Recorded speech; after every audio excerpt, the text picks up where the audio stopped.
Hey there! Welcome back to the channel, where today we're going to be talking about echoes from the dead. But before we do that, please don't forget to hit that like button and subscribe so you can join our growing community of ghost lovers. Also, we just want to say thank y'all so much for the support you've given us over the last year. We never thought this would be possible when we started.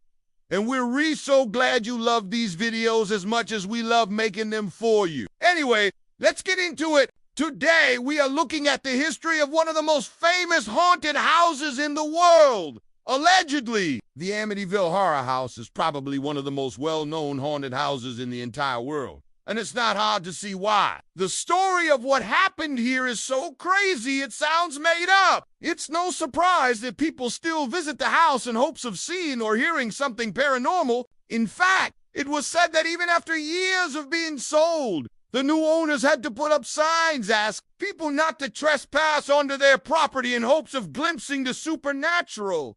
But is there anything really supernatural going on here? Let's find out. On November 13th, 1974, Ronald DeFeo arrived home from work at around 8:30 p.m. He lived with his parents and 6 siblings in a 2-story colonial house in Amityville, New York.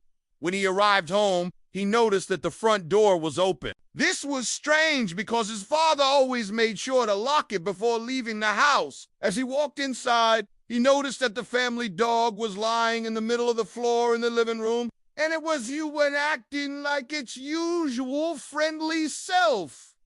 It was growling and snarling at him. Though it wasn't unusual for the family dog to growl at strangers, this time he knew it was friendly. So he kept walking through the house, calling everyone's name. He then went into his parents' bedroom and saw something that would change his life forever. His parents were lying in bed, fully dressed, eyes wide open, hands at their side. They were both dead. He quickly ran downstairs and called the police, but there was nothing they could do. Both his parents were cold to the touch and had been dead for several hours. It didn't take long for the police to arrive at the conclusion that this was and while they were unable to figure out what weapon had been used, they assumed that Mr. DeFeo had killed his wife and then taken his own life. But the next morning, after notifying the rest of the family that they were to stay home for the day, Ronald confessed that he was actually the one who had committed the murders.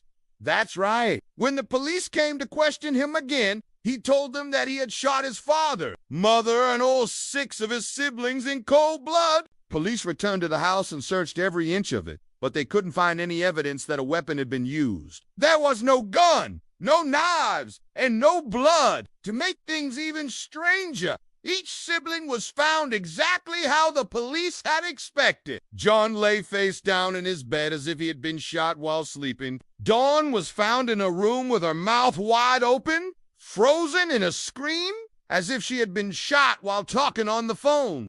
Even more strangely, each sibling was found with a bullet hole directly in the center of their foreheads.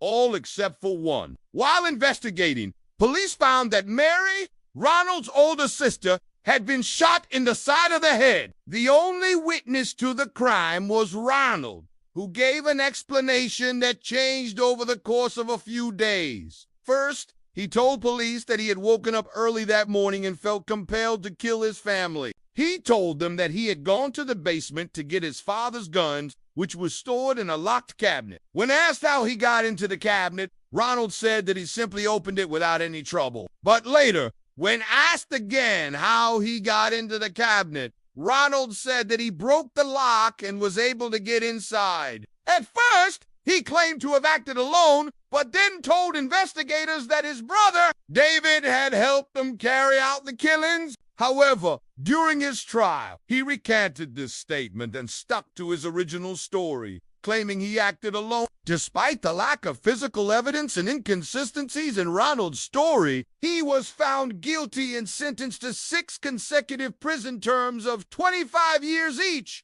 Just 4 years into his sentence, though, he was granted parole and release. He was required to participate in psychiatric treatment and was forbidden from leaving Suffolk County. Upon his release, He changed his name to Roy and moved to a small town where he spent the remainder of his life. It was rumored that he was diagnosed with sociopathic tendencies, a psychopathic personality, and was described as having no remorse for his actions. Some believe that the stress of the murders may have caused schizophrenia, which led him to kill his family. Others believe that there was some truth to his original story, that he was compelled by some outside force to commit the crimes. The rumors surrounding the case became so widespread that George and Kathy Lutz purchased the home a year after the murders. After only 28 days in the home, though, they fled, claiming that they were experiencing strange and frightening phenomena that they simply could not deal with. Supposedly, while living in the home, they experienced apparitions, shaking beds, disembodied footsteps, moving objects, unintelligible whispers, and even full-blown conversations between the ghosts of the DeFeo siblings. Apparently, the voices belonged to Dawn and John, two of the children who died in the home. The couple claimed that Dawn was angry about her parents' death and was seeking revenge. One night, while Kathy was in the shower, she heard a voice that said, "Kathy, you're next." Terrified, she ran to the closet and hid until the coast was clear. She claimed that this happened several times and that she would wake up at night to the voice saying, "Get out! Get out!" Of course, this led the couple to flee the home. When they did leave, they left behind everything they owned, including clothing and furniture. Years later, George wrote a book about his experience in the home. The book was a success and brought the story of the Amityville Horror to a national audience. Although many have since dismissed the story as a hoax, it has become one of the most famous ghost stories of all time. The alleged hauntings have continued even after the home was sold more than 10 times. Many of the new owners have tried to rid the home of its ghosts, even going so far as to tear out floorboards and walls. But the hauntings have continued. Some say the reason that the ghosts remain is because the siblings were murdered and never properly laid to rest. Others say that Ronald DeFeo failed to lay his victims to rest properly, and that this is why the home is cursed. Either way, the deaths of the DeFeo family continue to baffle police,